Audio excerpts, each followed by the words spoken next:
مهمترین سوالی که همیشه از من میپرسید اینه که چرا چربی پایین شکمتون آب نمیشه، یا اینکه شکمتون ورم داره با ورزش، رژیم اصولی و یا در واقع تمرینات HIIT باز هم چربی شکمتون باقی میمونه. توی اسلاید بعدی حتما برات توضیح.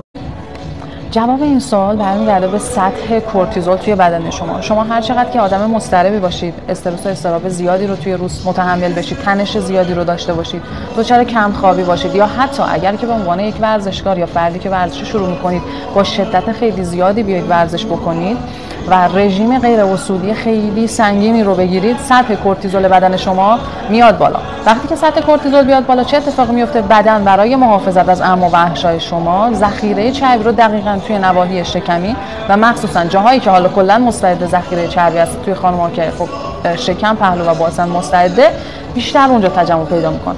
پس راه حلش چی هستش؟ بهترین راه حل برای این شرایط این هستش که شما صبح‌ها 10 دقیقه نور مستقیم آفتاب به بدنتون بتابه. حتما به جای مصرف قهوه ابتدای صبح بذارید قهوه رو تقریبا میانه روز مصرف بکنید و مهمترین نکته‌ای که هست تمرین مقاومتی با استراحت‌های کافی داشته باشید و یک رژیم متوسط.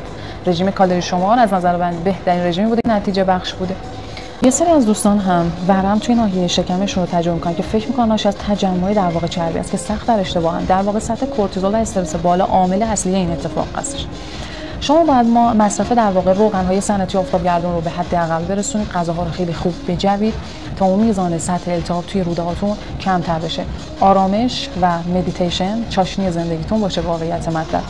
و از قرص‌های پروبیوتیک کلاً ماست پروبیوتیک استفاده بکنید که کمک کننده اصلی در واقع به این شرایط هست.